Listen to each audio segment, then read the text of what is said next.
The review. Good, you missed the, well, we do have a quorum. What I just said was we have a quorum, so we'll start our meeting. Welcome everybody who's not here in person on video. And we'll get around to you soon, I hope. But our first, well, I guess, do we have any members of the public too, have signed in at all as a question? Members of the public do have to join in. Oh, we don't have a hybrid for this meeting with, okay. For any committee meetings. Oh. So if there is public comment, it doesn't need to be done in person. Okay, well, then we don't have any of those folks here today so far. So let's move on to the approval of the minutes. Did everyone have a chance to read them or you need time to scan through? I did read the minutes. You did? I did. Okay, so I have read them as well. Shall we have a motion on them? then? Yes, I move that we adopt the last meeting. Just like a second. Great. So any discussion? Let me make sure I don't have any discussion items here. Nope, I don't have any either. So minutes are, let's take a vote. All in favor? Aye. Aye. So minutes are passed unanimously from last time. That brings us to oral communications. Since we don't have any, we'll move on to agenda item 2, which is receiving the OPEB and pension section 115 trust performance report for quarter ending September 30th. Jonathan, you want to take us through that? And I'm sure we've got a We actually, Dennis. we have Jennifer and Dennis here who will be presenting on the OPEB and pension section 115. Great. Okay, good evening, members of the committee. I'm going to have Angela Ting share her screen with the information. And then we'll have Dennis Mullins, the portfolio manager that presented at the last meeting, go through the presentation, go through the investment review. Please feel free to stop him at any point in time should you have questions or any concerns. Thank you so much for having us today.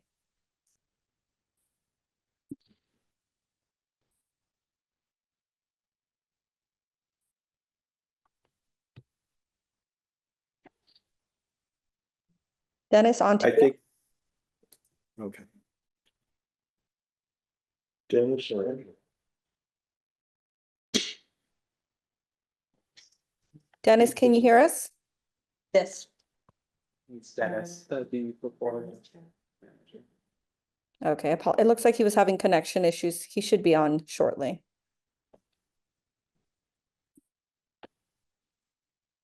Do we want to move on with Angela or is Dennis the person that is going to be presenting? Correct. Yeah, Dennis is the person that's going to be presenting the investment portion today. He should be jumping on any second. Oh, okay, he's on.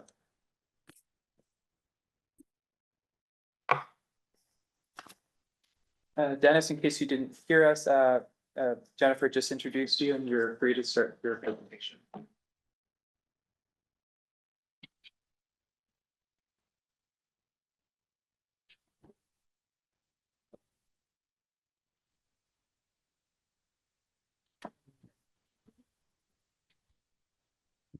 I'm calling him to see if he can hear us. It does appear that he's unmuted, so there may be some more technical difficulties on his end. Oh.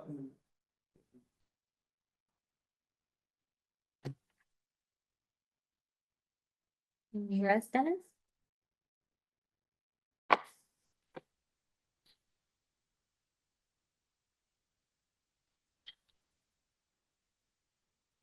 Is there perhaps a call-in number for this Zoom meeting so he can call in on his phone? Unfortunately, there is not. Let me look.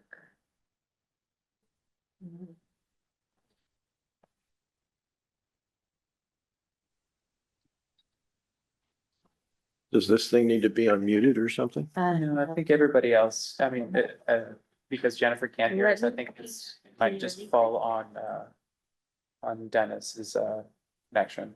We can possibly to give him some time, maybe move on to the third item. and then circle back to this one? Are we able to do that? We're able to do that, I think. It's the following items will be relatively short, but in case you have any questions, so. Well, there's Dennis. Maybe Trying to. he's on his cell phone. Let's give him another second here. How hard can this be? Let's see. Sound off. Yeah. Sheila's pointing out that there's a mute icon. Yeah, it looks like he's unmuted, but we're not able to hear him. Okay.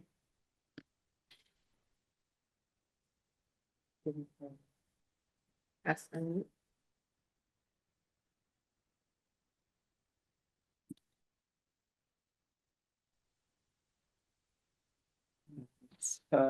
Maybe one of the devices.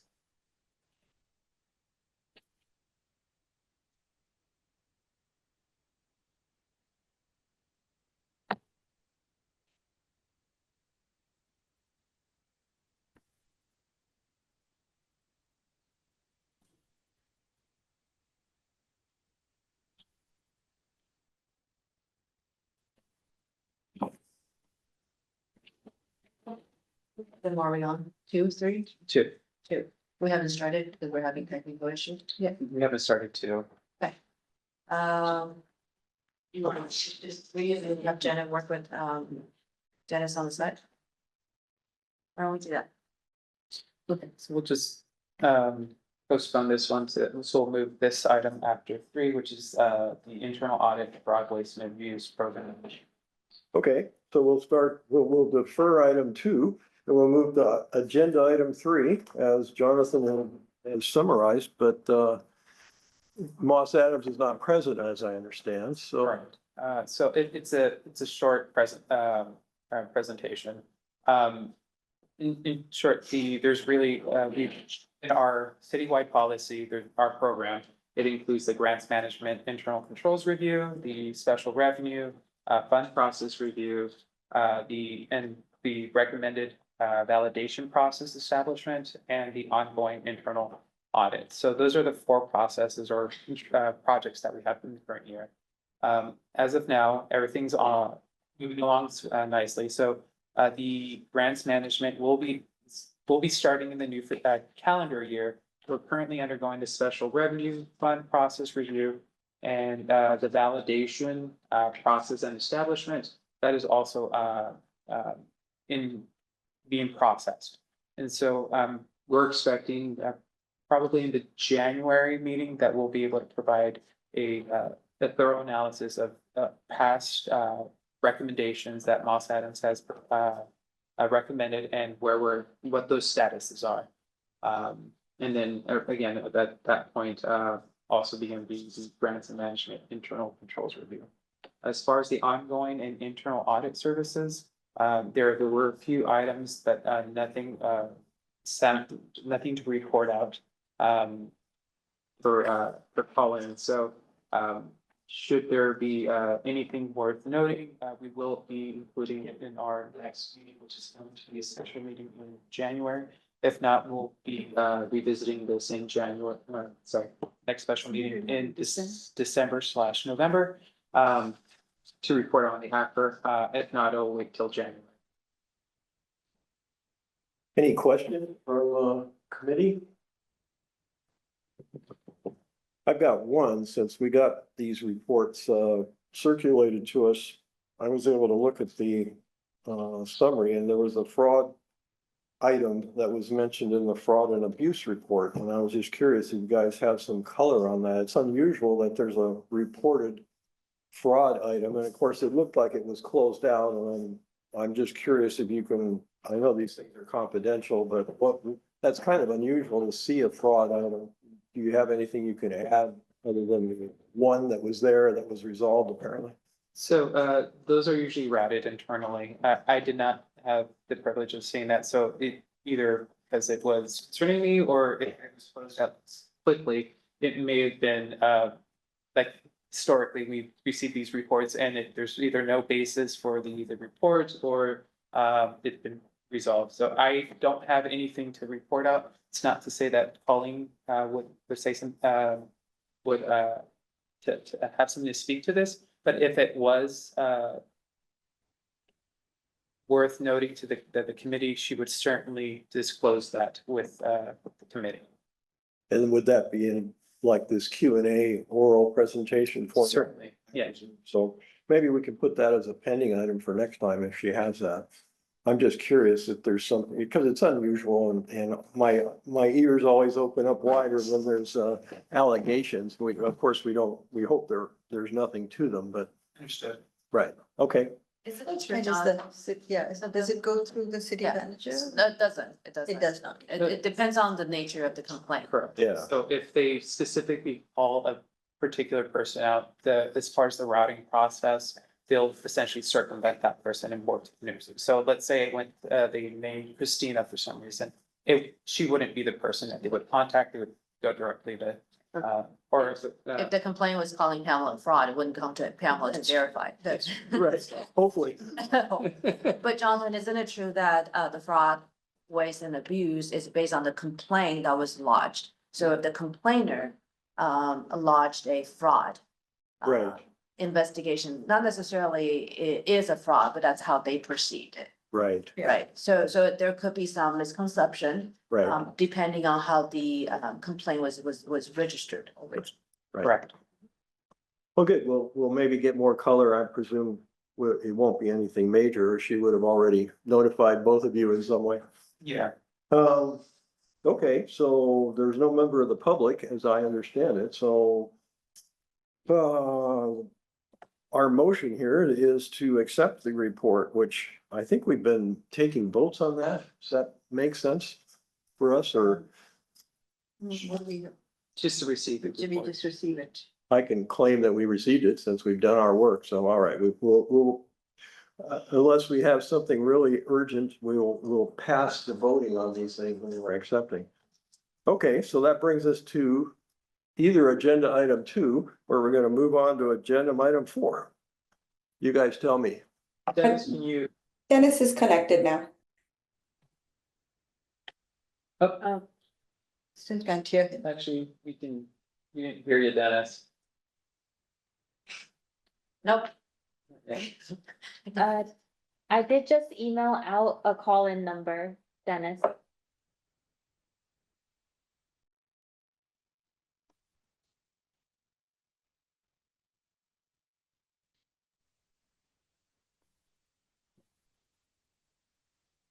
You're welcome.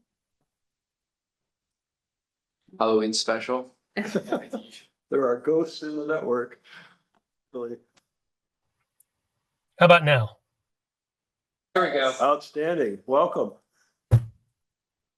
So what about logging into this changed all of my default settings? Ugh. Sorry. Okay. My apologies.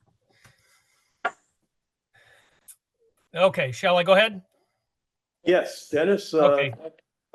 working through these technical issues, and we look forward to hearing what you can tell us this time. Thank you so much. Well, fortunately, we've got nothing but good news. So let's go ahead and page forward. There we go. Just as a quick review, your OPEB portfolio is roughly 70-30. Fairly aggressive investment stance, which makes sense for OPEB portfolios. And again, it's paid off as we've seen really good returns over the last quarter out of both the stocks and the bonds in the portfolio. No change here. We review this each time, but again, there's your overall asset mix. Your 65% equities, a little over 28% in fixed income, 4% real assets, which for us means real estate and global infrastructure. And then we've got 2% in cash right now. And for many years going back, cash was something we wanted to keep close to zero. But with the inverted yield curve on the short end right now, cash is yielding around 5%. So it actually doesn't hurt us. Pardon me. It doesn't hurt us to hold some cash right now. Let's go ahead to the next slide, please. Of the fixed income in your portfolio, 82 and 83% is investment grade. That's rated BAA or higher. 17% is high yield or junk bonds. And these high yield bonds have a yield spread of about 3 percentage points. Right now, that investment grade portfolio is yielding 3.8, 3.9, 4%, right around in that range. So that means that spread is plus 3% for the high yield, so around 6%. Or close to 7, I'm sorry. We'll keep an eye on that high yield exposure. It's a bond allocation that tends to act more like stocks. And so we're aware of that. And also, if we do go into a recession, this will be really the first asset class to kind of to take a beating, so to speak. These are leveraged borrowers who need a good, strong economy to be able to pay off their debt. So again, we'll keep a very close eye on that. The good news is no recession on the horizon, no evidence of a slowdown on the horizon, as I'll go into in just a second. Next slide, please. The stock portion, go ahead. I think was it, or at any rate, the suggestion was we ask you questions while you're going through the presentation. I don't know if you heard that, and if that's okay with you. Absolutely, please do. Back on the previous slide, the high yield category, it's been a while since I did deep dives in here, although we've been looking at this from my perspective for 3 meetings this year already. But I guess we've been in that sleeve for a number of years now, and I'm just curious. It sounds like you're more of a watching the market carefully for it. When junk bonds and high risk, of course, that's one of the questions that we don't necessarily want to time the market, I'm pretty sure, but maybe you could add some color on why that seems to be a good investment for the fixed income. Some portion of it's only 17% of that portion, but still, what's your, is this a common thing that you're seeing in the PAR's various portfolios nowadays? Yeah, good question. It's a permanent asset class from our standpoint, and we do have a list of permanent asset classes, and then some asset classes that we'll go into from time to time, depending on market conditions.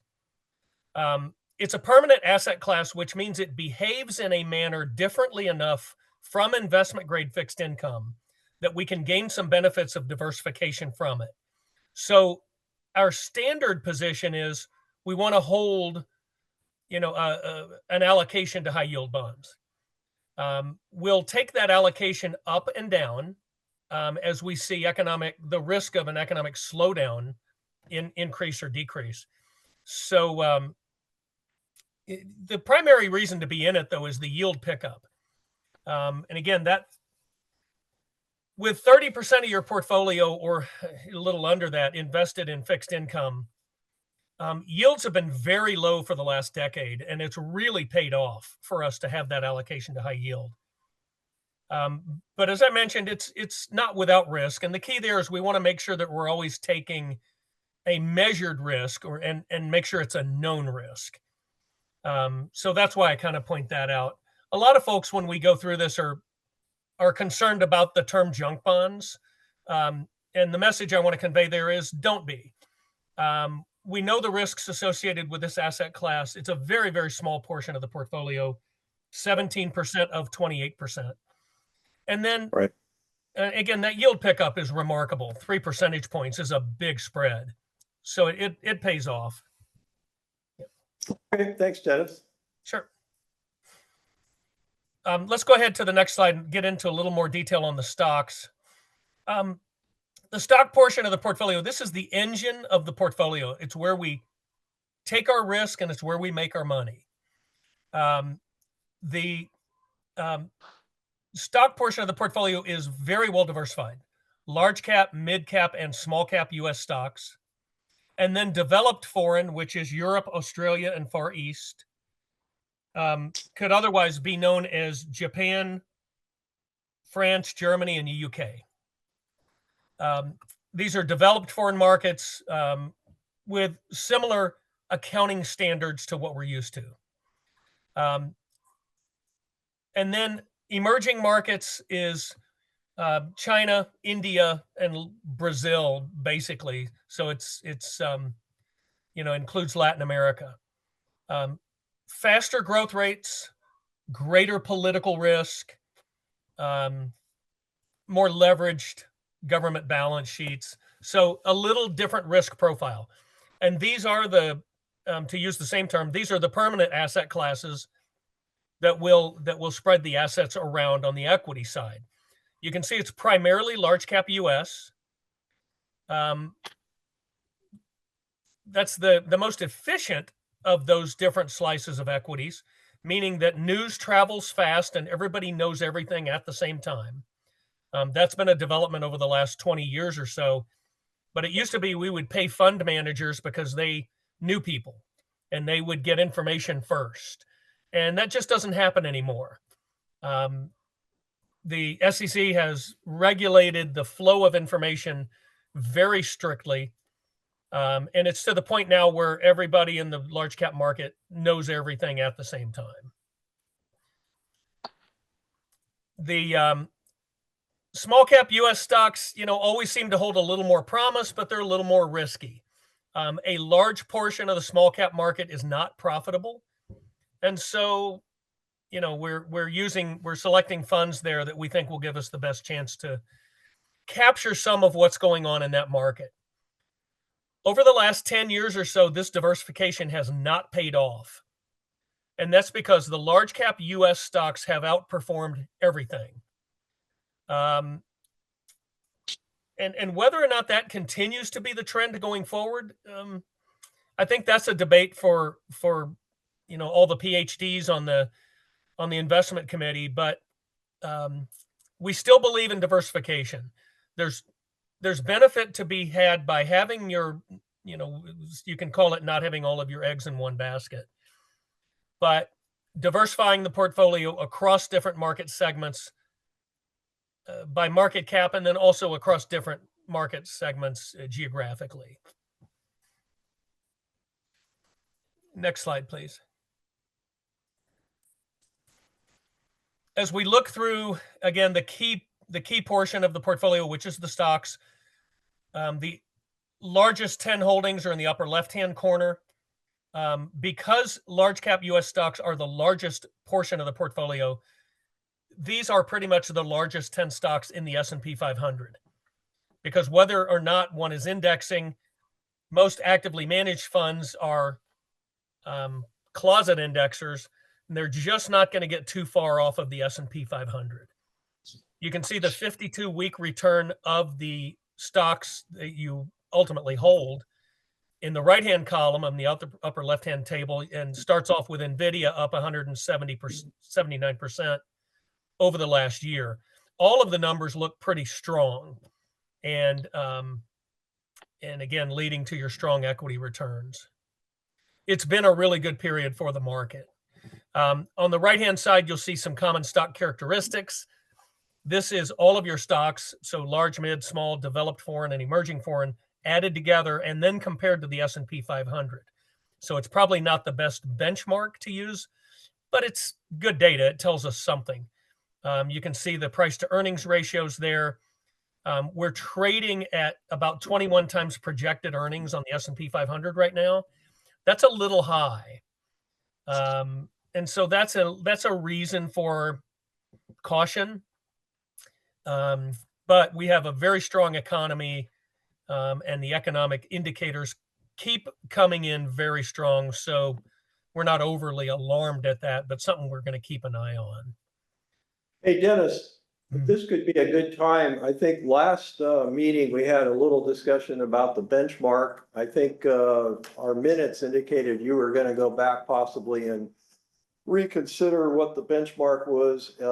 Not sure the status of that, but when you get to the next couple of slides, we're going to see that the MSCI is incorporated into the benchmark that we use. And I'm just wondering, maybe we could move the MSCI to this chart on the bottom because we're not really comparing with the S&P 500. I'm just trying to get your ideas or thinking out loud here if we're reevaluating with a little change since you've taken over recently.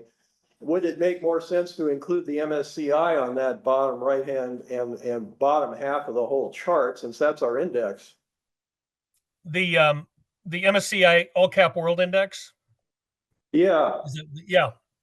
Yeah, it would. I don't know if I can get this chart with that index. Let me check on that. But two questions. One is, can we add it to this chart? I don't know. I'll have to check. But I believe it should be possible. I'll check on that and I'll get back with you. Can we use that as your benchmark? Absolutely, we can. Yeah. Well, I think our benchmark, I guess, so I don't mean to mislead anybody on this conversation. The MSCI is the index let's just go right to it then, Dennis, while we're on it. Slide 9. As I understand it, this is our index, so. Yeah, MSCI All Cap World. And so we call that the ACWI. Yeah, it's a good benchmark. And it would be better to have that previous chart show that. And that's why I'll work on that. Okay. Yeah. The MSCI All Cap World is a benchmark that attempts to just capture all of the stocks in the world. Now, to back up on benchmarks for just a minute, the idea of a benchmark is I heard someone say once, it should represent the pond from which you're fishing. And I think that's a good way to put it. If we could choose from all of those stocks, let's see how they're doing. We then make an allocation to large, mid, small, developed, and emerging foreign that may or may not match the MSCI ACWI. And so the differences in performance would be due to a lot of factors, one of which would be the difference in allocation. And I can point that out. Right, and I kind of like that idea as we go. Since we meet quarterly, this is a good chance to maybe free-form our questions. One is, I know you're leading up to a market background, which is in the back of the report, and we all get these reports in writing. So maybe I could make a suggestion as well as a question. Maybe we could, only one meeting out of the year, look at in more depth your market detail unless a committee member has a question about the market detail. Because I think we often have there's a lot of material in your package, one of which is this index, and we're about to, in another agenda item, look at it as part of the investment policy that we have. So I'd like to, what limited time we have, and by the way, I have to speed us up, Dennis, another reason I'm asking this long-winded question is this index is probably the most important part in here, and I like to understand why the performance varies from the index. So if you're telling us very good for measuring our particular portfolio, then I really think we should try and get a better index. But at the same time, I think these are pretty established indexes, so maybe we can hold ourselves to this standard. We've done it for years, right?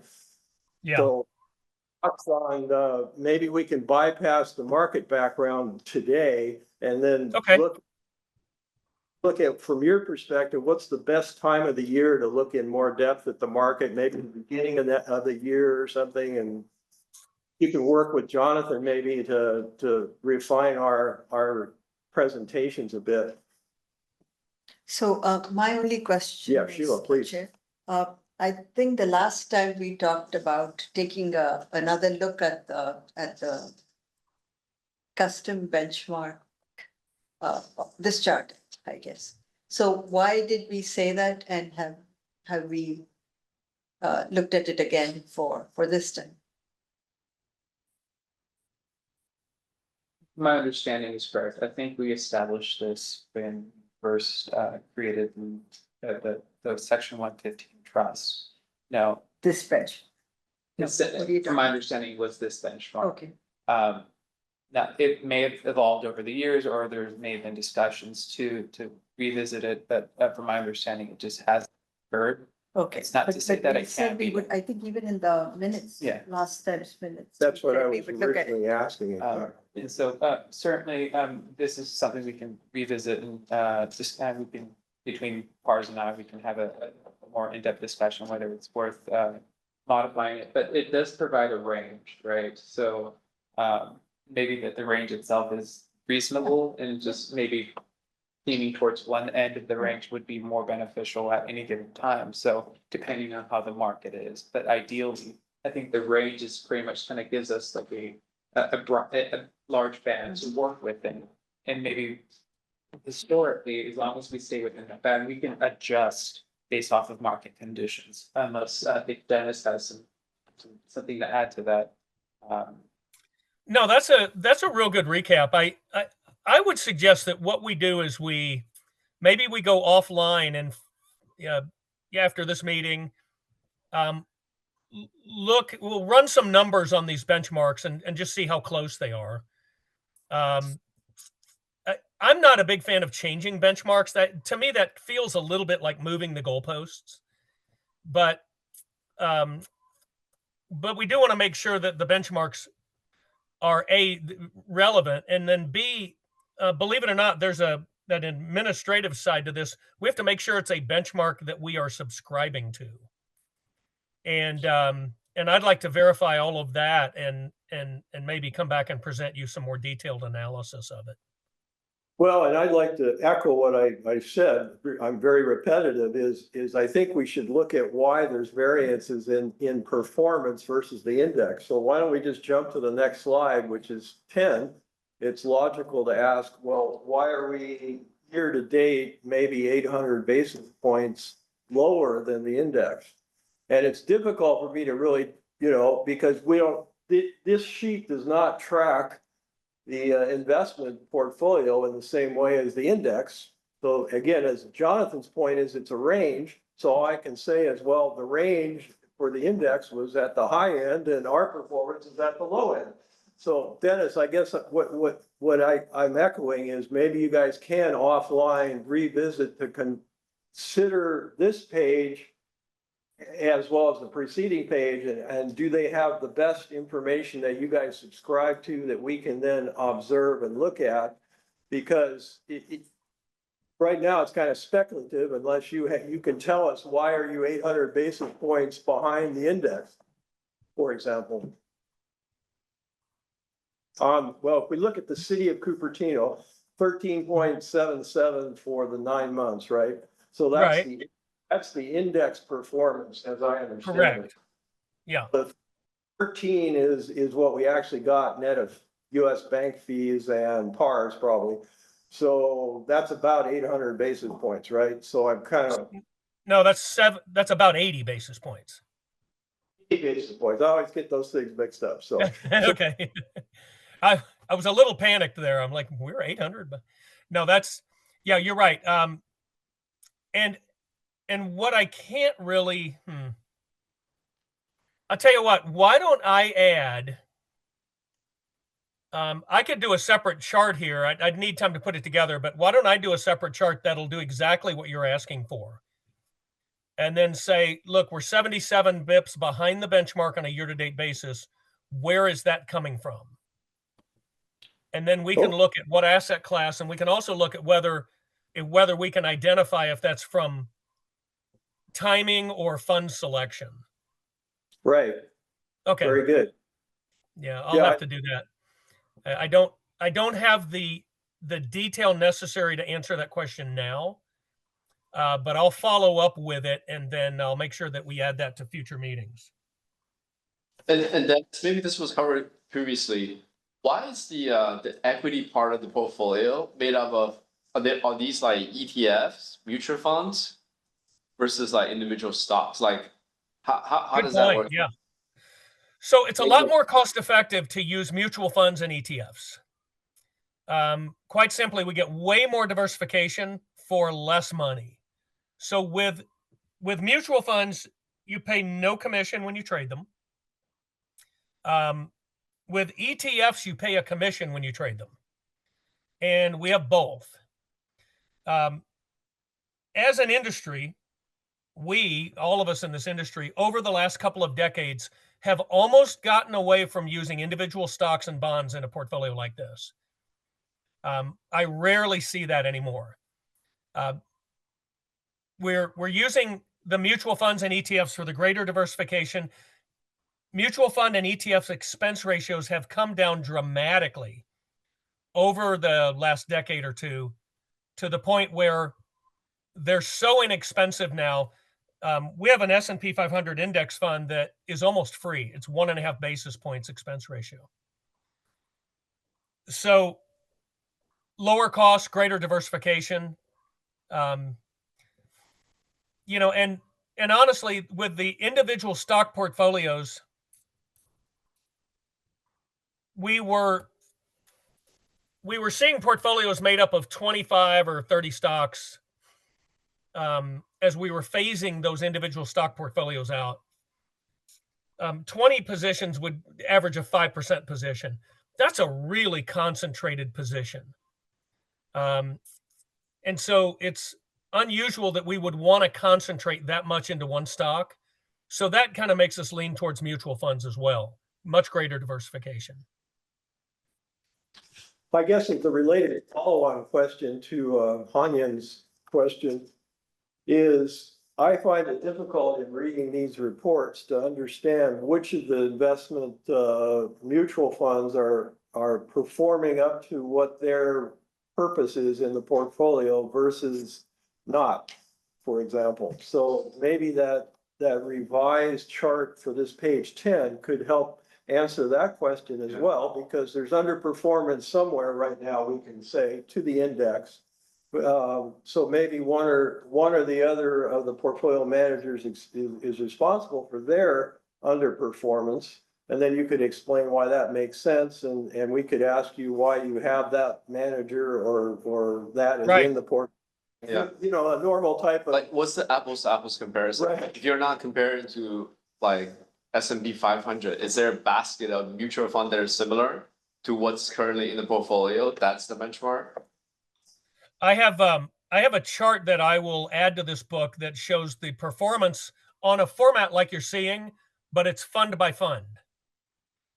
And so what we can do is we'll be able to look at each, just as you said there, we'll be able to look at each fund and see who's performing and who's not. Great, because you know, all small cap guys are beating the pants off of whatever they're trying to do, which we presumably are trying to beat some small cap index. And maybe the guys need to be looked at, since it's a fiercely competitive market, I guess, is where we're coming from here. So we have to be sensitive to timing, and Dennis, I think maybe you've got a similar chart for the other fund from a real high level that you want to cover on the other. This is the OPEB performance, and I think Yeah. the trust much using the same investment index. I guess they're using the same mutual funds too, so we'd want to look at this index thing for that also. Okay. Good Right. points. Yeah, I will add that for both accounts. Perfect. Yeah, and we'll do a reconciliation versus the benchmark. It does look like the 3 months, you know, it was a good time to be in the market relatively.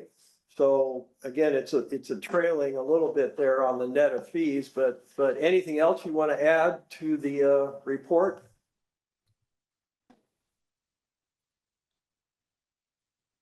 From an oral perspective that we should know, otherwise I'd like to move on. Nothing. Yeah, nothing. I'm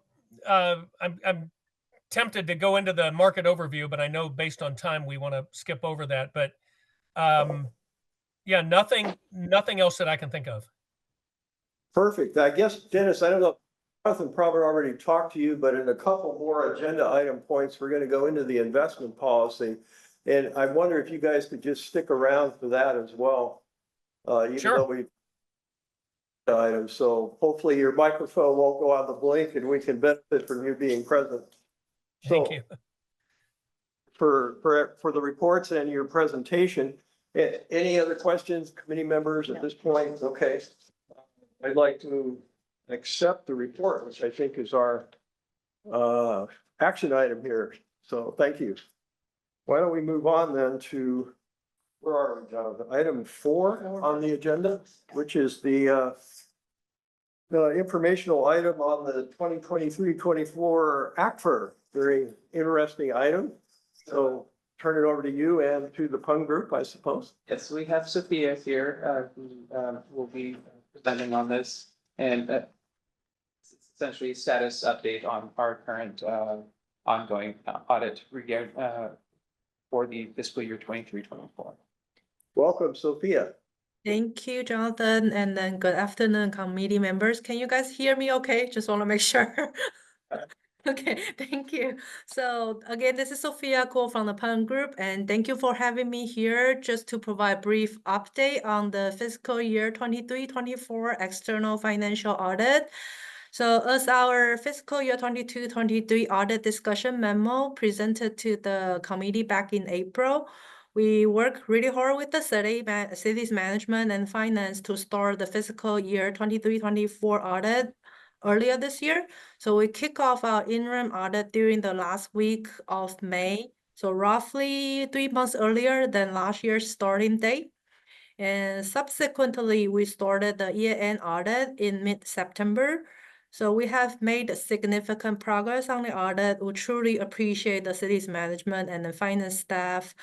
They have been committing their time to meet with us on a weekly basis starting in September to discuss the audit open items and the inquiries to resolve issues in a timely manner. And we also have those on call, as needed on call discussions from time to time. And here is our plan. So we are planning to provide an initial draft for the city to review during the week of November 11th, if no other major issues encountered from now and then. And also meanwhile, we will work with the city to resolve all the audit open items left from that point. Internally, we also need to work with our quality control department just to make sure that there are no additional questions or concerns that they might have during their review. So after we provide the initial draft to the city and also needs to provide us the introductory section, management discussion and analysis, and also the statistical section for us to compile the full annual comprehensive financial report, which is also known as AFR, during the week of 11th. So if we don't encounter any other issues, difficulties, then it's the desired timeframe to provide a final draft during the week of November 11th. This is a really crunching timeframe, just to be honest. Within 1 or 2 weeks turnaround time is really short, so it requires a lot of coordination among all different parties, but we are working toward to that goal. And additionally, I also want to provide some update on prior year findings. The first finding that we had last year was related to the internal control over financial reporting due to the prior period adjustment. That's from loan receivable and also the delay in finalizing the annual audit. So the loan receivable issue was resolved last year. That's why we booked a prior period adjustment. And we are also addressing the audit completion delay in light of where we are at right now. And the second finding was related to the American Rescue Plan Act funding, which is single audit finding.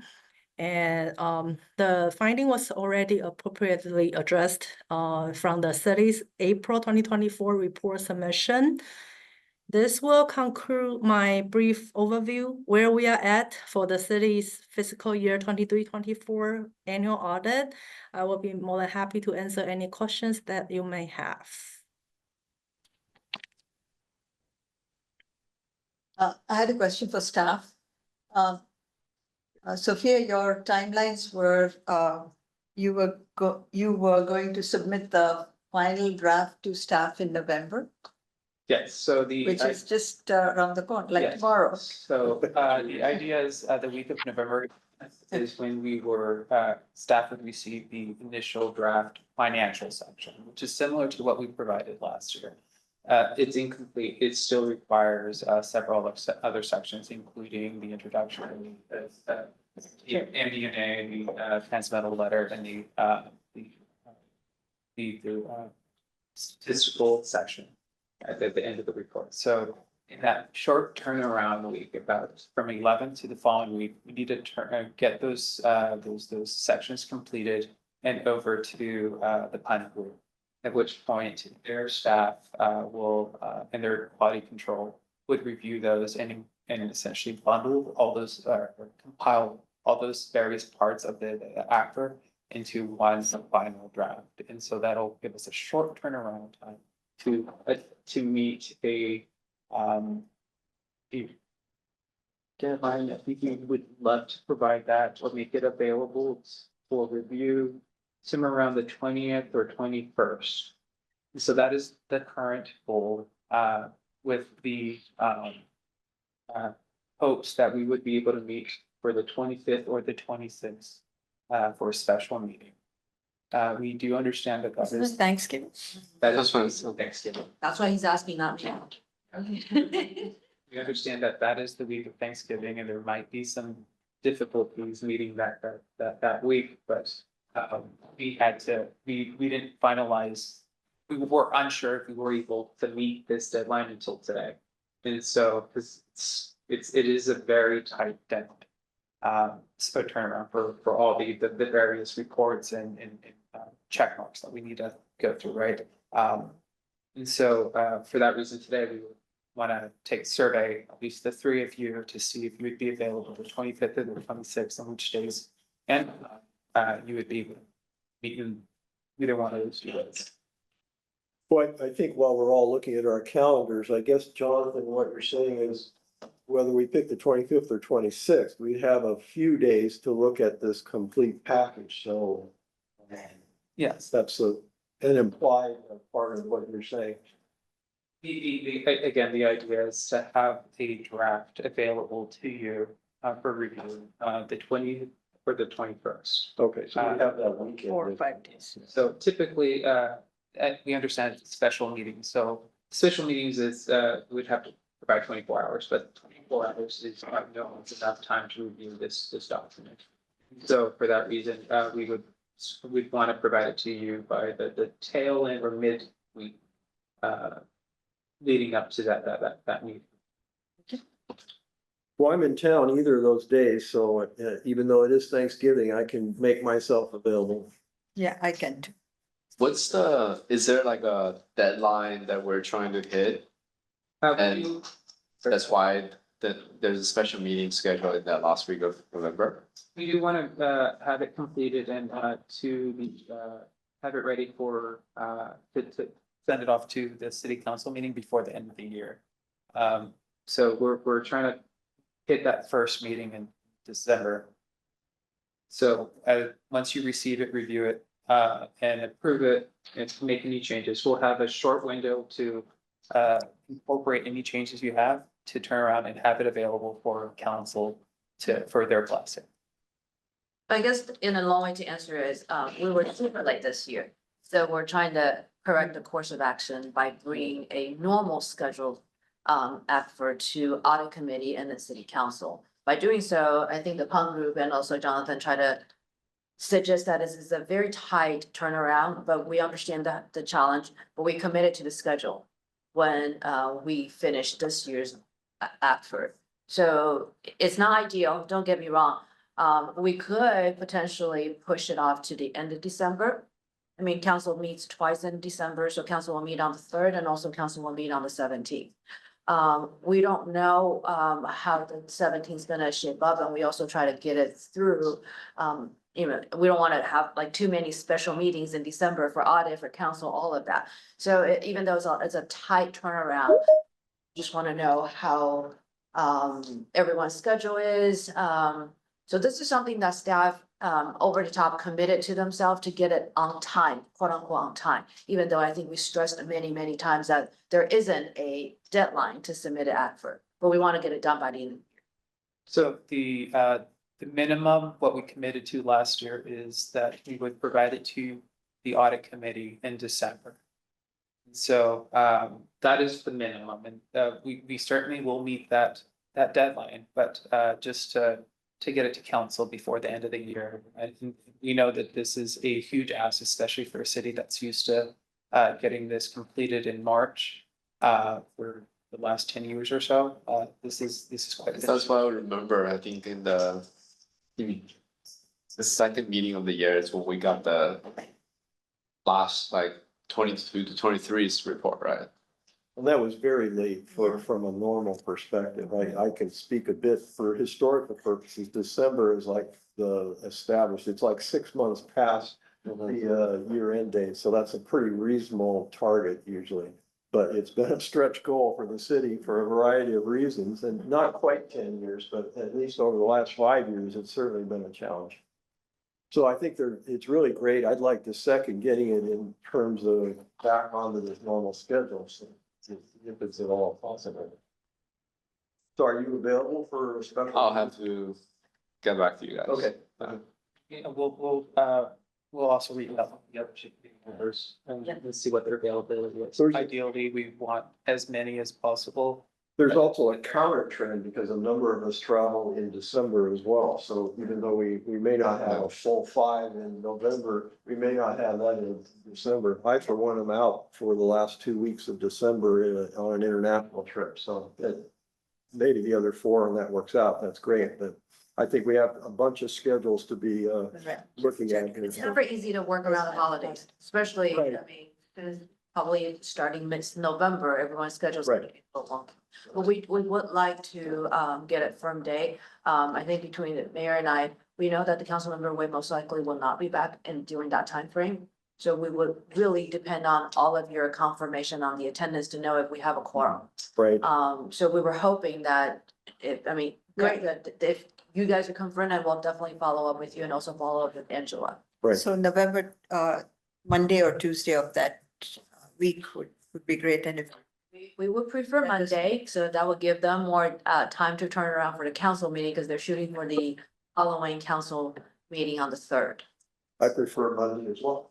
If there are any changes or recommendations that you provide that meeting, will be incorporated into the complete draft that or final draft that we would be providing to the council. Great. Jenna, why don't we put a hold on the audit committee members for November 25th, 4 o'clock to 6? And then please have them confirm, and then you'll know. Great. Okay, anything else for Sophia? I've got my questions answered until we get to the actual ACFR. Looking forward to it. Thanks, Sophia, for the good news that you guys are way ahead of prior years. So great. Thank you. Okay, why don't we accept this information item? Thank you very much. Thank you, sir. Thank you, Steve. And we'll move on to agenda item 5, which is again, another Moss Adams item, review and accept the citywide policy inventory inventory and gap analysis report. Sorry. Jonathan, you want to lead us through? I know Moss Adams isn't present, but we did get something in the mail on the agenda, so we all looked at that, I'm sure.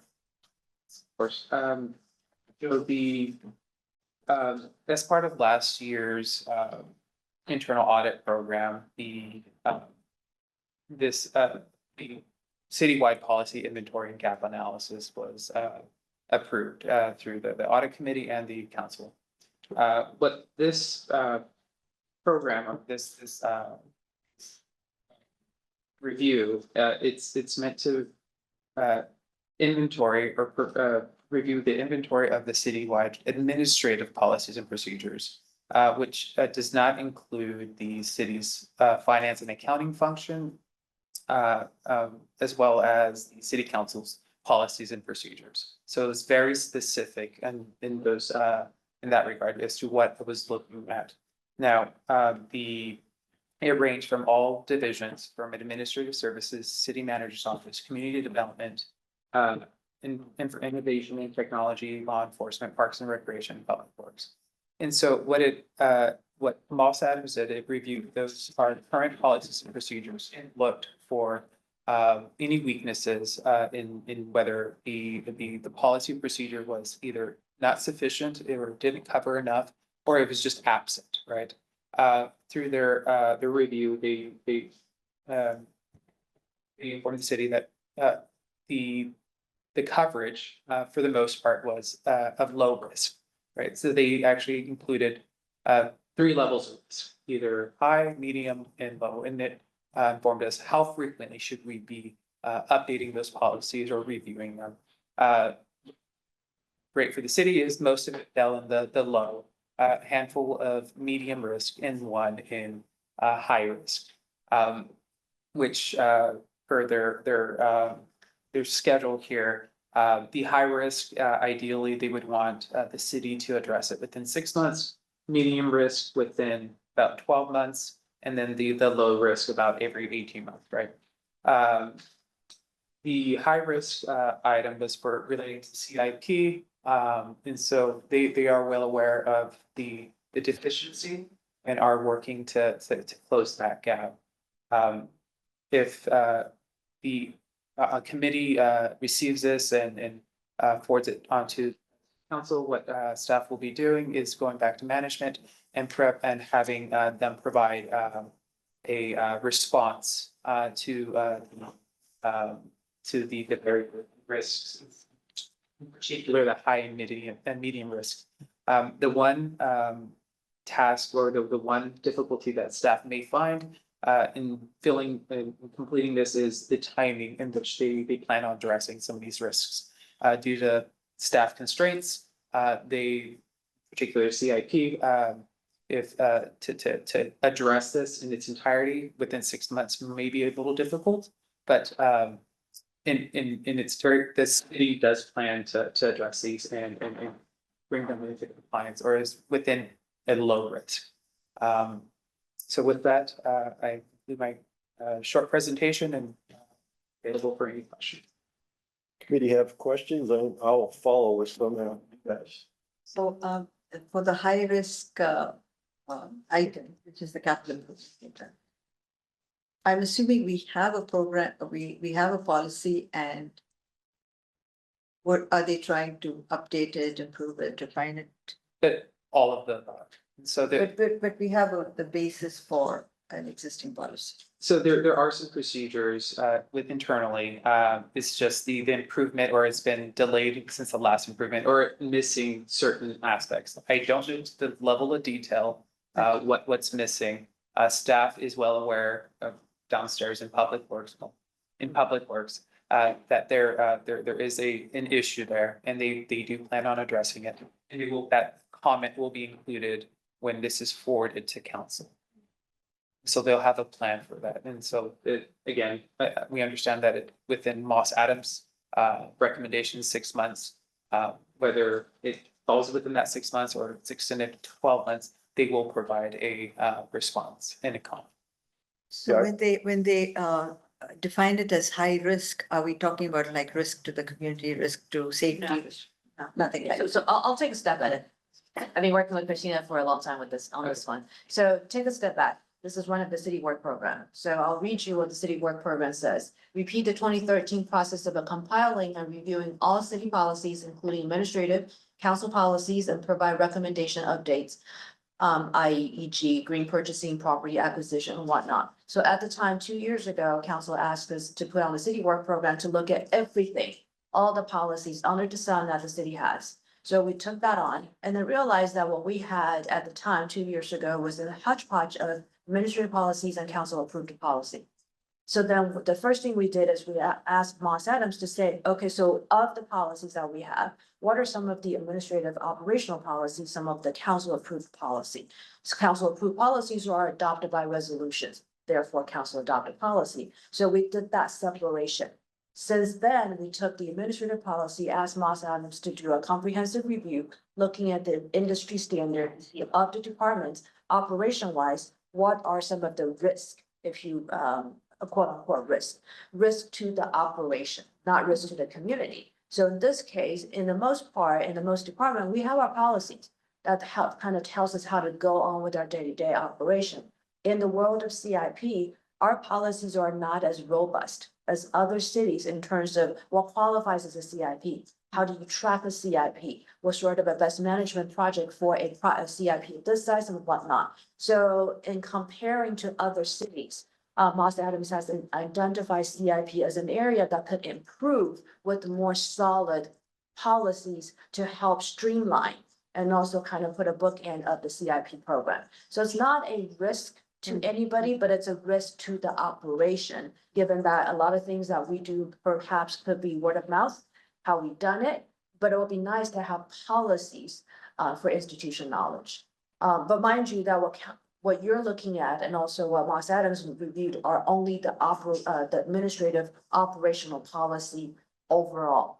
Council policies will be given to council, included when it goes to council on a list of all the policies. And these policies are sister city policy, travel policy, street naming policies. IT policy. Yeah, IT policy is actually administrative policy. Yeah, so there are just a number of policies that were adopted by council through resolutions. Those are the council adopted policies. I guess I follow-up question, a related one. Of course, our eyes go right to the red spot, right? So maybe it's when we see the city's response, it doesn't stop me from accepting the report personally. Yeah. But it's kind of hard without a little bit of color, which I would have asked Moss Adams had they been here. Yeah. What's an example of something that's caused you to put this into the high category? Do you happen to, off the top of your head, know of some policy that would be what's a gap in this example? Maybe. I think I mentioned a few, so what qualifies for CIP, how do you track? Those are the things that we don't have a solid Okay. policy. So it's really the management of the CIP program Oh, okay. in comparing to other cities. Okay. And I agree with Chair. I think when Moss Adams called this red and high risk, my first reaction is, okay, what sort of risk are we looking at? Right. What is the course of action to correct this, right? So it would be nice to have that in the staff report as opposed to just have that report stand out for you to accept. So those are perfect feedback we'll take and take it back to staff. And when we're taking this to council, so we could also include that recommendation. And I think also, what is the consequence of that, like not mitigating that risk? Is this like senior staff turning over and that institutional knowledge is not documented? That's it. It's like Right. you lost the knowledge of, Right. Right. how things work. Exactly. So it may slow down the operation and there might be some gap in terms of not having the institution knowledge. So in Moss Adams' eyes, that's high risk, right? So that's stalling the operation smoothness, if you will. But then to your point, when you see high risk red, you're thinking, okay, it's a red flag to the community, to council. How are we going to correct it? So maybe it's a terminology, nomenclature, sort of an explanation and clarifying what does red really mean? What does high risk really mean? I think it's touched upon in the report. Right. It does have a chart, the matrix of what it would consider, and how quickly. So for just to, read off, under the category description, high risk is an area of inherently high risk. Gaps identified were either full gaps, no PMP, so for policies, procedures, coverage, or major gaps.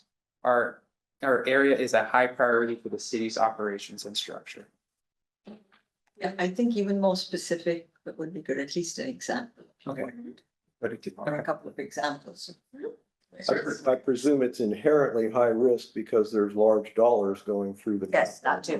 Program. Yeah. So but other than knowing that, it doesn't really give us a lot of color. So, or it gives us a color, red. Yeah, that's the problem is the color. That's right. So I guess I had a question about the law enforcement department gap, because of course it's outsourced, as they highlight in their report, to the county sheriffs. Yep. So what's the city's likely stance on I guess you could go and ask questions, or do we care?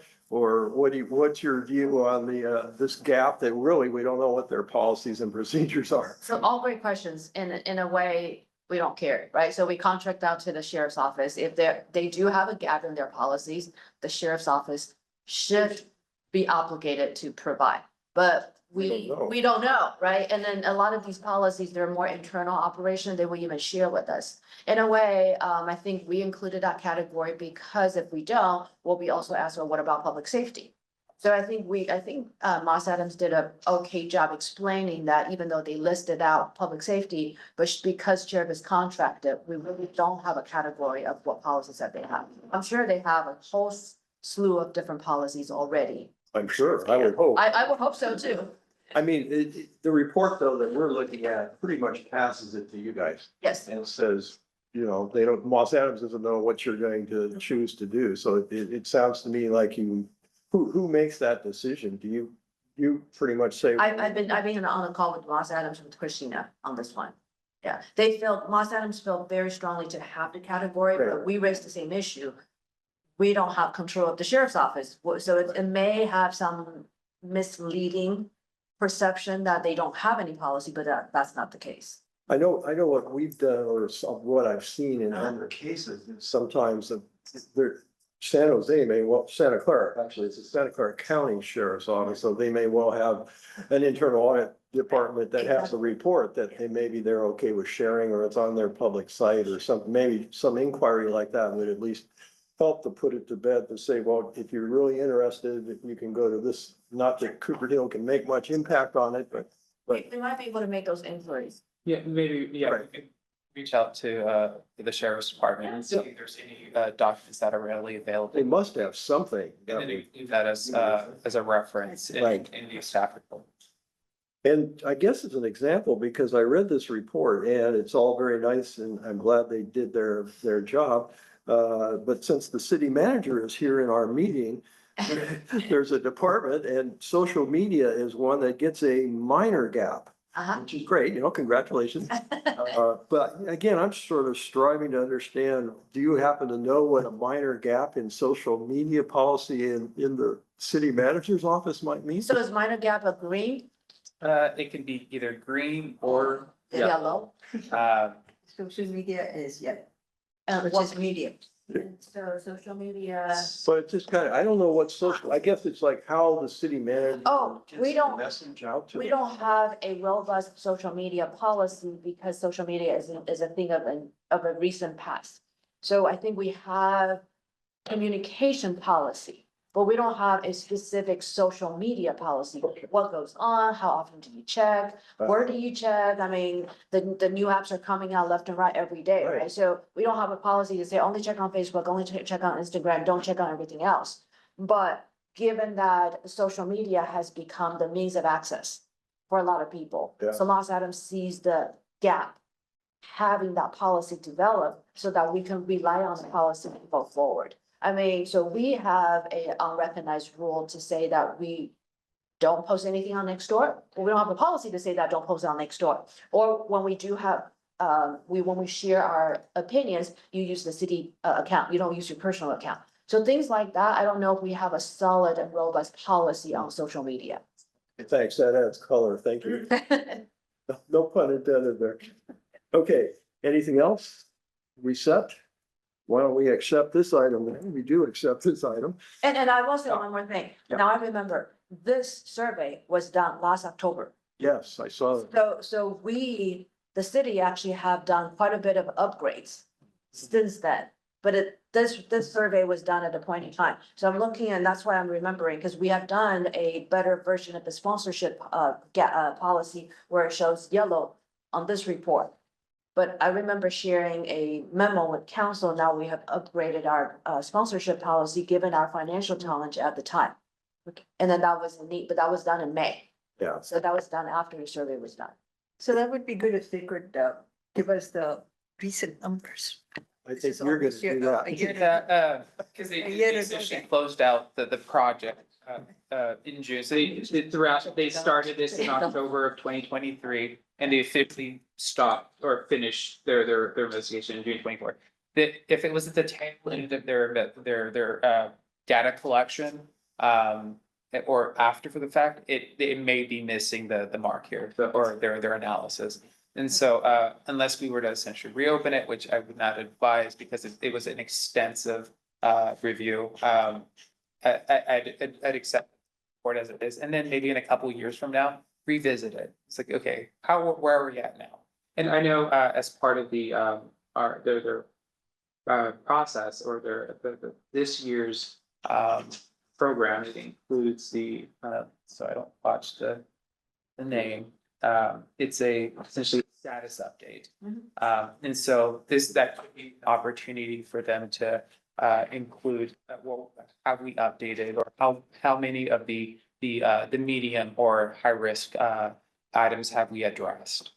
And that might be a good opportunity to provide that bit of information to the audit committee and the council.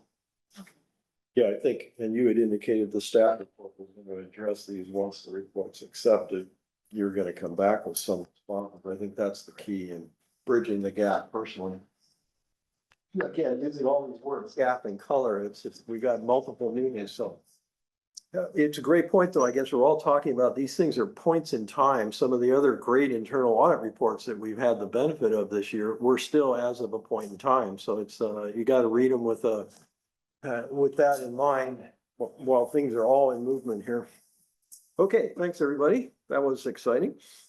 The one time Moss Adams isn't here, we actually have a lot of questions for him, so you can relay that to our great representative. Okay, item 6 on the agenda is review and accept the OPEB and pension trust investment policy. So I see Dennis, you've been very patient here, as well as Angela. So thank you guys for sticking around. I don't know that you've actually seen the policies. I do hope we are sharing those with you as my introductory remarks to this item.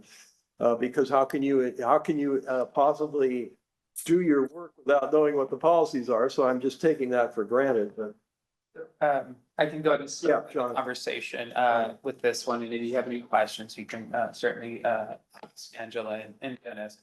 So this year, we actually took the approach that first we were happy where we're at. They've been doing quite a great job with their investments, and we saw a huge gain, as you saw on the red line, the policy that we've been earning quite a bit of interest in the earnings. So we took the stance that we didn't want to modify the policy.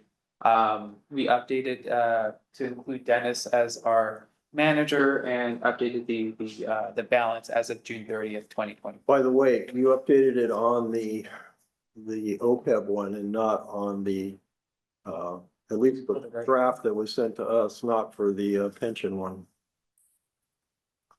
We should get Dennis to replace Rick on that one as well. I'll do that. Yeah, you are correct. Yeah.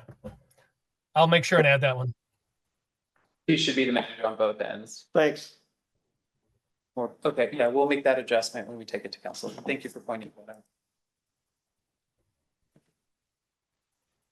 Yeah, I interrupted your train of thought just because you said that, so No, that's perfect. So again, so we kind of kept everything status quo and are moving it forward for your review and then to council. Okay, good. Any questions from our committee members? No changes from the last. Essentially, no. Again, it's just the update to the manager and the balance as of June 30th. I guess I've got an observation, and it's Dennis and Angela present and us. I noticed in the investment policy, and I've looked at these things for years too, like everybody, you sort of overlook them after a while, but there's like a limitation in there that foreign is not to go over 20% of the portfolio, which I think is fine from all the numbers and everything.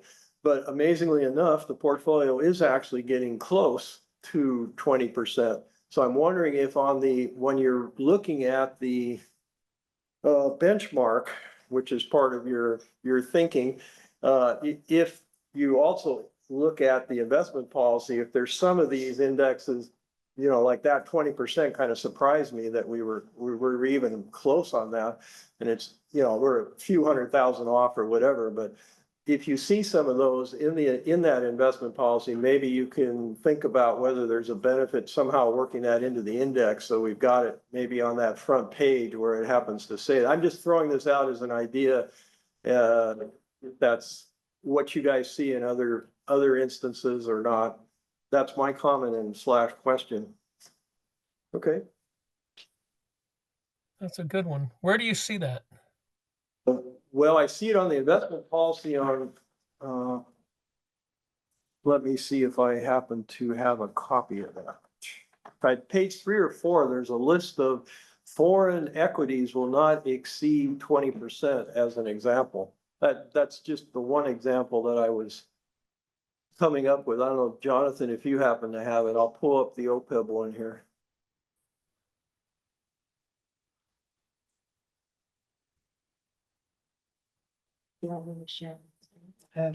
Yes. So let's see. Yeah. Where is it? Now, you're raising a good point. We got to make sure we don't have a restriction in there that is not consistent with the Right. benchmark we want to use. On page 3 of oh, third bullet, 20%. And that's, it just raised in my, I'm perfectly fine with the ratios that we've got. I'm just making the observation that if we don't go back and do the calculation on that page 10, we're not gonna know. And 20, that 20%, we're getting close. I wonder what was the rationale behind the 20, I wonder, yeah, I don't or know. that was just been there, nobody had looked. It may have been developed as, when the policy was first created, what would be considered best practice, but I mean. So if we were gonna take one out, I don't see that, to your point, that bullet point really is extraneous. It's an extra requirement to the key ratios between equity and fixed income in my mind, but since we weren't making major changes, which is fine, it's in there, so figure it out, right? Yeah. This is something that we would want to either remove or as we pass this to council if it's too restrictive, or would you prefer keeping it in there for a particular reason? I'd prefer to see it removed. Yeah, I don't see a reason not to remove it, to be honest, Yeah. but other change. Yeah, good catch. Okay.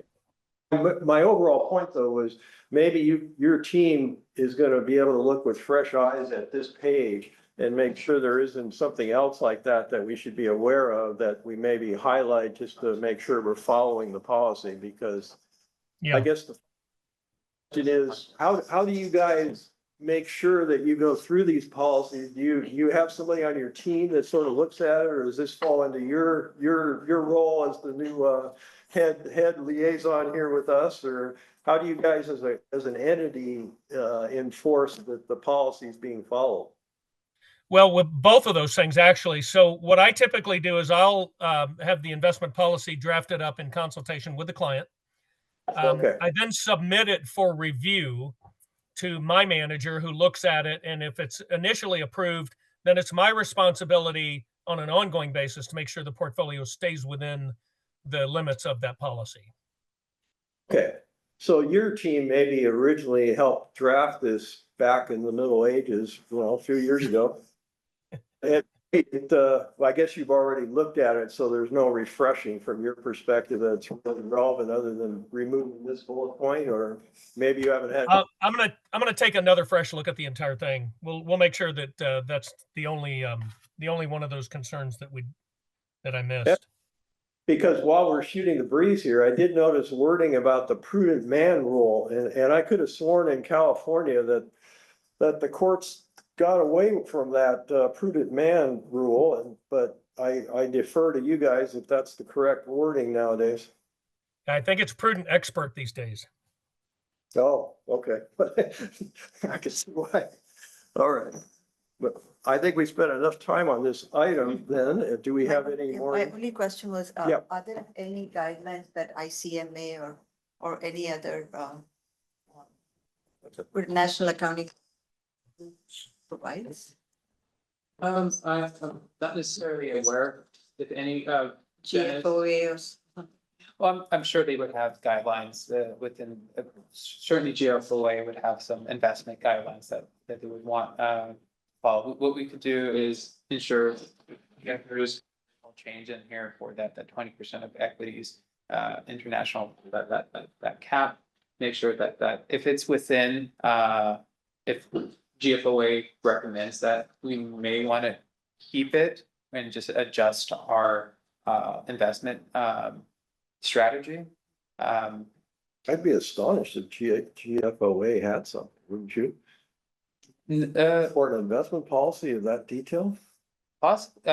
Maybe not to that level of detail, but we can see what they have, what their general guidelines are. So if it doesn't go into that level of detail, maybe that it falls on the investment manager instead of the policy to make that or have that discretion. In any case, it's worth it. We'll revisit that before we provide this to council. Good point. Excellent. All right. Any other? No. So we don't have any members of the public. We're all good. So I think this one we have to actually review and, no, this is again a review and accept. So we've done it. Excellent. Thanks, Dennis. Thanks, Angela. And look forward to learning next quarter what you guys have come up with in a number of areas, including the investment policy here, as well as the previous index discussion. So thanks, guys. Absolutely. Yep. Look forward to it as well. And did you have a date for the next meeting? I believe we were going to be wanting to take this to council on the 17th of November. It's the 19th. Okay. But that's not, Sunday. that won't be for OPEB, will it? I think Dennis is asking when's the next quarterly meeting? Probably. When's the next meeting of this audit committee? Yeah. Where that you would be involved in. Right. We do have a special meeting planned for the tail end of November. Our quarterly meetings are the fourth Monday of each month following the end of the quarter. Okay. We'll have to update them. Okay, thank you guys again. We're on agenda item 7. Just cruising right along here. So this is an informational item, but it's got even more attachments than any other item. So amazingly enough. Try to keep you entertained. Right. It's, I'm beginning to get punch drunk here. So it's the receive the treasurer's investment report for the quarter ending September 30th. So Jonathan and Janet, you want to take this one away? Start us off? Yes, so I'll be discussing the treasurer's investment report for the quarter ending September 30th, 2024. I'll briefly summarize the city's cash and investments before handing it off to Carlos to discuss the city's investments. And let me just give this a few months.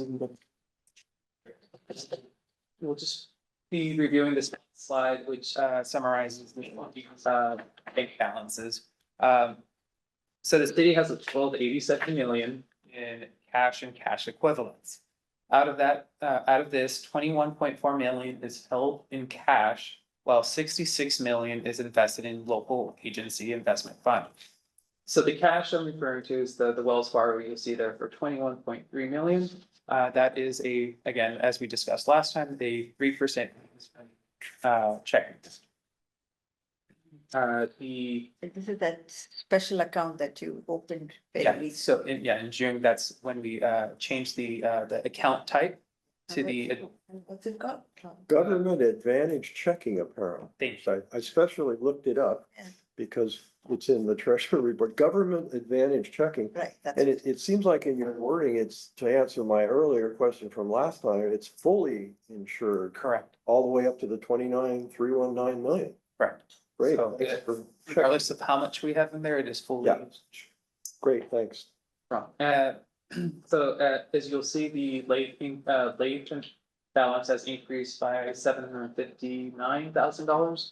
And this is largely due to just the interest earned in that one quarter. While the decrease in the Wells Fargo account is due to large disbursements made at the beginning of each fiscal year for things such as the CalPERS UAL payment.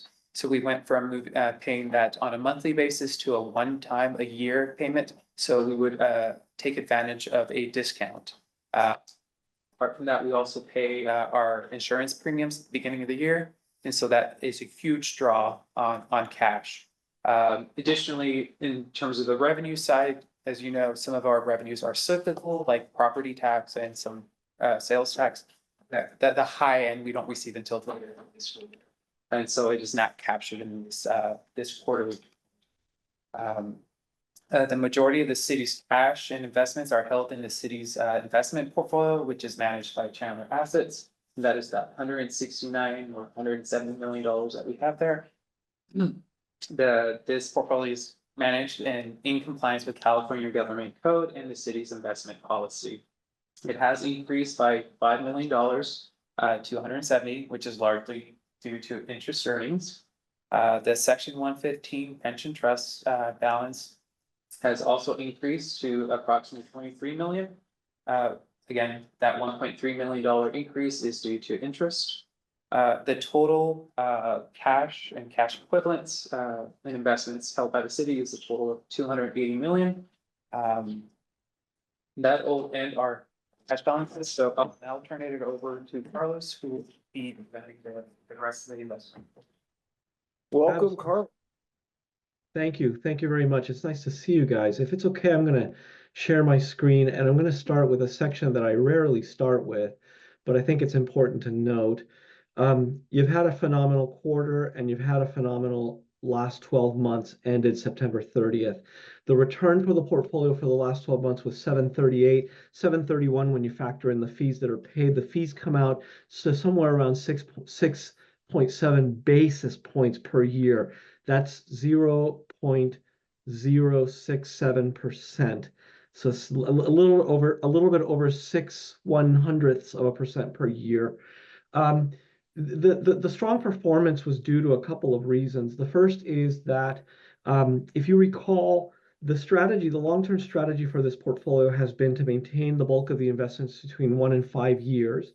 But there was a season when the city had uncertainty in terms of some cash needs due to a tax dispute, if I recall correctly. And for that reason, the city instructed us to lower the duration target rather than focusing between 1 and 5 years, averaging 2.5 years. We were to focus mostly between 1 and 3 years and average somewhere around 1.7 years.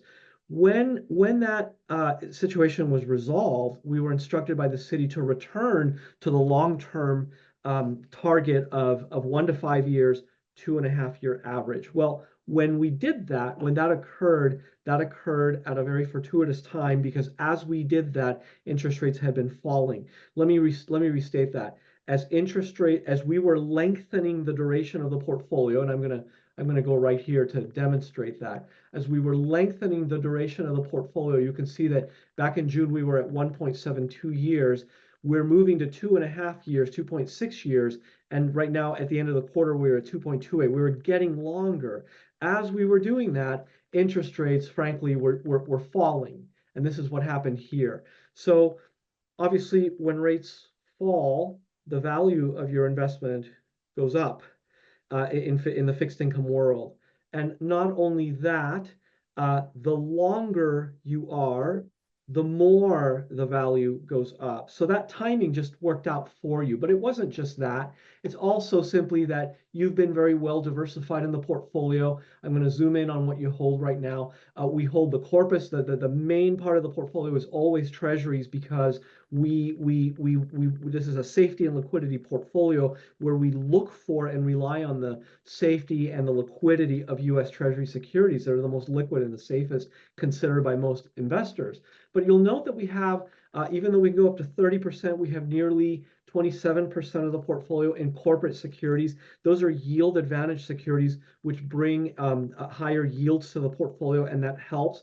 We mitigate the additional risk by doing extensive credit analysis on these corporate securities. We just want to know whether we're going to get paid back and whether we're going to be able to get paid a good yield for it. It isn't just that, it's also the asset-backed securities, which currently make up 10% of the portfolios. Those have been very competitive this year, and also a very small component, a little bit less than 10% in agency mortgage-backed securities. The bulk of your yield has come from these, and that has been, it's just the hallmark of a very well diversified fixed income portfolio. I'll go back to those returns and just show you that over the long run, that diversification has been additive to the return. You can see that where we were speaking a year and a half, 2 years ago, we were seeing a number of negative returns because yields were very, very low. And anytime that rates went up, obviously the opposite happens. When rates go up, the values go down, and the values were going down on paper significantly. All those negative returns are gone, and you'll notice everything is in the positive. For the last, the 12-month number was 738. The 2-month number or 2-year number was the annualized 5.18%. Even the 3-year number up 109. So all of it is good, ahead of the blend of your performance and risk measuring benchmarks. You're certainly ahead. And since we've been managing the portfolio, we've been averaging a 196, 189 after fees versus 173 for the benchmarks. So all of this means you've done well. You're very well diversified. You've met your goals of safety and liquidity, and you have money available when you need it. Let's go back to those rates, because I think that that's probably the most important thing from a macroeconomic perspective, and then I'll end with that. This is the new me. I'm trying to keep it brief. So the key thing. Thank you, Carlo. It's new for me. I'm just trying to keep it brief, speak in bullet points so that people can understand it. But here's the key thing. The Federal Reserve met in September. I haven't seen you since before September. The Federal Reserve met in September, and they lowered the overnight lending rate between banks, known as the federal funds target rate. It's their target for the federal funds rate. They lowered it by 0.5%. Now, most investors were anticipating a lower rate. That's called an easing. They were expecting the Federal Reserve to ease rates, and they were expecting somewhere in the magnitude of 0.25%. The Fed moved a little bit more, and some will argue that the Fed should have moved sooner, as in like the prior meeting. They meet about every 6 weeks. It's 8 times a year, and they didn't move in the prior meeting, but they moved the equivalent of 2 meetings at this meeting in September. And most investors will argue that this was the Federal Reserve catching up to what they should have done. On a net basis, they would end up being in the same place had they moved at both meetings at 25 basis points. But why are they lowering rates? Well, they're lowering rates simply because, I'm just going to roll back to the inflation numbers.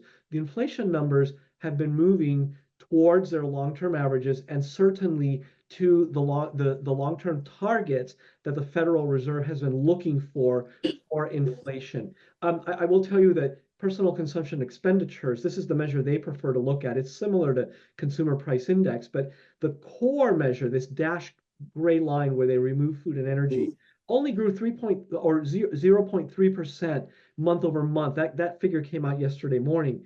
And that number was in line with expectations. It's exactly where the Fed wants things to be. Now, there's a couple other things happening that have happened since the end of this report. I will tell you that through the month of October, so I'll go back to the rate history. I'm just going to back up here. You see that drop in rates really added to the return because rates fell and the value of your portfolio went up. It's an inverse relationship. And not only that, we had been working on getting longer. And as we got longer, the value went up more. And not only that, as we got longer, we were picking up strong, high yields, which we're now holding on to a longer period of time because interest rates on the balance are still expected to come down somewhat. We think that there's room for at least 2 more rate easings before the end of the year. But here's the key thing that I want to add, and it's not on this page. It is that through September, it looked pretty good. I will tell you that interest rates came back up slightly for the month of October. And so October, we've given up some of that value back. That's not in this report. This report is through September. But it just, and the reason that it came back is because a number of reasons, primarily because investors still see strength in the economy. The employment numbers come out tomorrow. And when you remove aside the noise from the Boeing strike and also from the hurricanes, the people that got thrown out of work because of the hurricane, when you remove those components, you still see some strength in the labor market. Not only that, but the savings rate continues. It's a little stronger than what we anticipated, which has boosted consumer spending, which drives the economy. And lastly, there's a lot of question marks from investors as to who is going to take the White House, because that may have some significant impact on fiscal policy going forward. Last thing I'll say is that we're not quite done moving the portfolio. What you'll see is, let me move to the page I want here. This is what the benchmark, this is the old benchmark. The benchmark that we moved to, which is the old benchmark, is 1 to 5 years. You're going to see more investments out in the 3 to 4 and 4 to 5 year range. This average duration that you see here, currently at 2.28 years, will be moved to somewhere around 2.6, 2.7 years. The benchmark, it'll be 2.5. We're targeting a little bit longer than the benchmark. And going forward, we may still see some volatility due to unknowns related to fiscal policy and some of the items that I mentioned. But let me stop there, and perhaps you have some questions for me. Yeah, as always, I'm sure we do. Let me kick it off. This sort of step a little bit out of this is the long-term portfolio, I think of a bit. And in the other sections of this, you may not have seen the full treasurer's report, but there's a reference to LAIF, which I'm sure, you're familiar with, working with all the cities and government entities in California, that their yield is like 4.78%, depending on what, at point in time, I don't know. So, but I think of that as a very short-term portfolio, but they seem to have still gotten a pretty high yield compared to our longer term here chart. Have you got any color on how LAIF is are they bleeding off some longer term stuff there, or how are they getting such a high short-term yield? So the yield that you're thinking of from LAIF is their daily yield, and that daily yield is in essence is the yield that they would pay on new money. On new money. Now your yield on new money is somewhere around 397, and that's partially because we've been pushing the portfolio out. And the portfolio, when we say we're moving it out, if you focus on what the term structure of interest rates looks like, it means that we're moving it from less investments here and more out here. Now, that may seem counterintuitive because we're getting paid a little bit less here, but we're doing that because we've been doing that simply because as interest rates continue to fall, that higher yield that you pick up in LAIF today, you'll be forced to reinvest down the line at a lower yield faster than this portfolio. Good point about LAIF. I showed you what new money is paying you in this portfolio. This is LAIF's daily yield right here. And I can tell you, let me see if I can zoom in there. You can see what their daily yield is as of month end, as of yesterday. That's come down to 4.48. Mind you, Right. that's down from, I want to say it was there it is, 4.60 is when it peaked out in the middle of September. So that's already, LAIF's yields are also coming down. And the reason that they're able to pick up that additional, call it 48, 47 basis points higher than us, is because they're still playing in this range. My statement to you is that this range will come down as the Federal Reserve continues to move this lower. And we anticipate that, they're going to meet next week on the 7th. We anticipate that they're going to give us another easing, which is going to force the LAIF number that I just showed you right here a minute ago even lower. And it'll move faster than what you're getting on your portfolio. I think that's a great point, which is, I appreciate you being so responsive on it. It's really a moment in time where this discrepancy is out there, it seems to me. But people who read these reports might say, why aren't we just moving our 160 million to get the 1% higher? It's because there's a future, if I can use your words in my own, rates are going to be coming down. We've got locked in longer term. You get a yield for that. So that change is going to be very drastic. That's exactly right. And one of the reasons, frankly, why the city, city staff, we're in constant communication over this and several other projects that are impacted by these investments. I talk to Jonathan pretty regularly, almost on not quite a weekly basis, but sometimes on a weekly or daily basis. And, staff was pretty proactive in the minute they knew that money wasn't going to be needed. to move that duration out longer, because they know that over the long run, that longer, even though right now this inversion continues to exist right here, they know that over the long run, that longer position will pay the city a higher return over the long run. And that's why they were pretty quick to jump on that. Obviously, we move a little bit slower because we have to dollar cost average our way into the market. We don't make drastic moves in the portfolio, but that was recognized pretty early on, and that's kind of the environment that we're in now. Great, thank you. Any other questions for me? I'm just curious, so it sounds like you guys already made some adjustments after getting this new information from the tax dispute, right? Is that like what was that turnaround time like, when we received this information to kind of? Well, we were talking sometime late spring, early summer is when we got the word. And back then we were targeting the benchmark. What we were doing was we were targeting the benchmark, and what we were targeting a shorter benchmark, a 1 to 3 year benchmark, which is what's shown right here. Today it's a little bit longer at 1.82 years. We were targeting that older benchmark, but and we were slightly short of it. And the reason we were slightly short of it was because this was a portfolio that had shortened so much that we were having regular maturities come due, and it would allow us to reinvest and reposition this portfolio without having to do a sale before maturity. And generally, if we did that, we would incur a loss, which we can also do, but it's just a little bit easier when we've got cash rolling in. So as that occurred and we got word to start moving, well, we started working on moving it. So now we're at 2.28 years. That, we're almost at 1 and 2/3 of a year, a little over 1 and 2/3 of a year, almost 1 and 3/4 years. We're now over 2 1/4 years. The target here is the benchmark that we're going to is 2.52 years. Currently, it moves around a little bit, but 2.52 years. Our target right now will be to bring this up to somewhere around 2.6, perhaps 2.65 years, to be somewhere around maybe 5 to 8% longer than the benchmark. We do that gradually. I would anticipate that by year's end, and mind you, this is through September.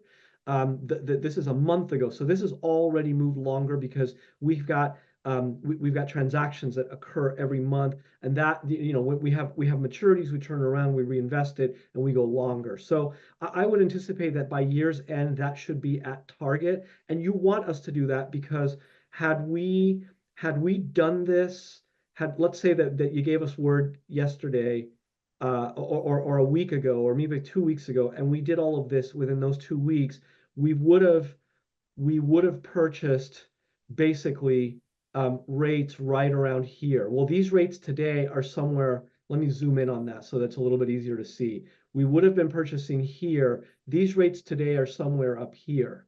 So it's just a lot of volatility. We don't like to do things all in one shot. So we gradually shift the portfolio. It's just safer that way. There's a mantra that we like to use at our shop. This is a safety and liquidity program. Those are mandated by law. In the fixed income markets, when you're in safety and liquidity, you win by not losing. We don't like to lose, and that's why we're so cautious with it. And just to expand on that, we knew early on that the amount that the city will no longer have to pay back, that the method in which CDTFA would recover that isn't by us issuing them a check. It would have been them withholding future disbursements. So knowing that, we were able to, it's like, okay, so we don't need to quickly turn around and issue them a check. So we can now capitalize on this and actually earn interest as we wait to essentially need these funds at a later time. And we knew this earlier in the year. So and it's taken several months to move to from where we're at 172 to that 228 or whatever it may be now. And so that's it. Even though the report was just released, hey, this is exactly, the city can hold on to this money. We knew for sure we wouldn't have to pay that immediately months ago. And it was just a process, right? So we didn't know for sure, or management didn't know for sure that we would have to hold on, or whether that 74.5 would be the city's or not. but we know we didn't have to pay it back. And so for that reason, we then extended the maturity date. So the maturity date was increased from what to what?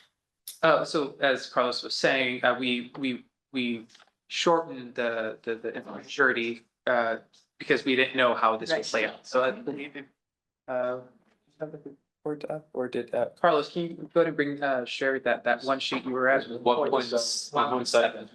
Yeah, yeah. Absolutely. So the intent here is now that you know that you're not going to be spending or you're not going to encumber money for a liability. Generally when you think that you're going to use some of the money, the practice is to start moving the duration somewhere to move the duration of the portfolio shorter. What that does is, let me go to the maturity distribution. This is the maturity distribution right here. The colors, you can ignore the colors. They're the different sectors of what we've purchased in what maturity range. But basically, what you're trying to do is you're trying to invest less on this right-hand side and more in the middle and somewhere in the front. And how we structure this can impact the return of the portfolio.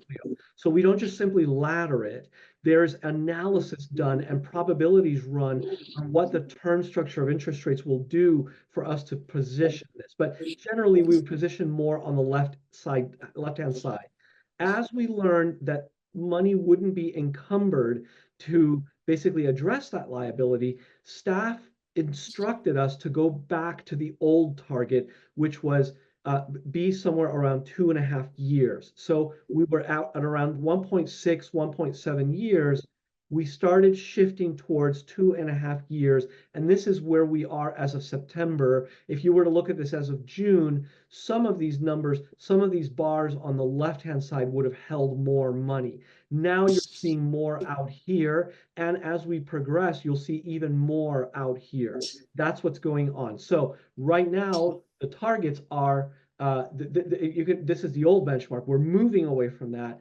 Then this will, in the next time I see you, I will replace this with new benchmark information. The new benchmark is a 1 to 5 year benchmark, and it will have somewhere around 2.55 years. This will have moved closer to that. Right now, we're on our way from 1.7 to 2.5 is what I'm trying to say. And right now we're at 2.28.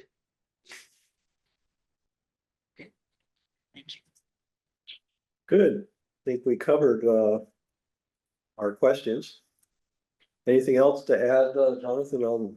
Otherwise, this item, I think, is to accept the 4 information attachments. Nothing more to add. Okay. I do have a couple of very minor comments on the treasurer's report itself, which is part of the staff report, I guess.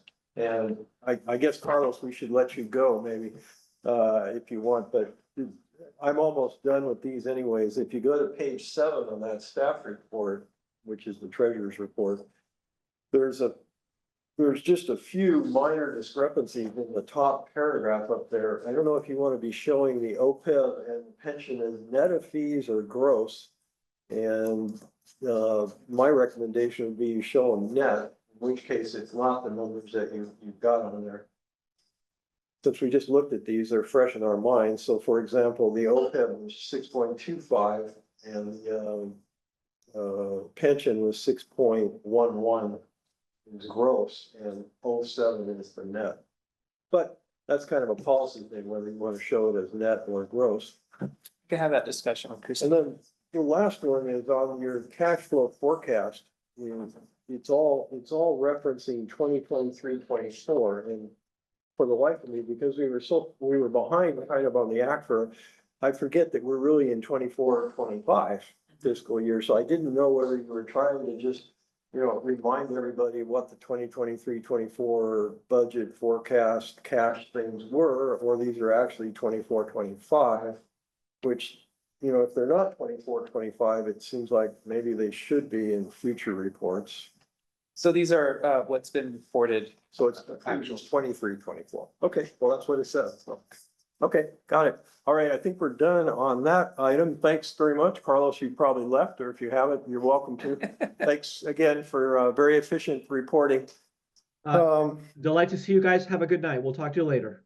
Okay, bye. That leaves us with a few minutes to address item 8, which is another information item, which is actually our schedule and work plan. Thanks, Jonathan. So, as you saw, we had it's already at the 2-hour mark. We had the AUPs and the single audit, to the next, our special meeting. Figured that would be a good time to Thank you. knock this out. And so with that, I do see that we still have one of the old dates of December 16th. We'll be updating that. And then included in that meeting, we'll do is revise the scheduled work plan and include that in the December or the November meeting, for your review and comments. Super. Any other comments from committee members, questions? Excellent. So that date will change, right? Correct. November 25th, maybe. Well, 25th or 26th, whatever, Yeah. whatever date we end up agreeing on. Very good. Okay, so we hereby accept that information. We don't even have to do that. I guess we received it. So we received it. Okay, so we're almost about to adjourn. I did want to mention staff and committee reports somewhere on here. Usually I get to say something.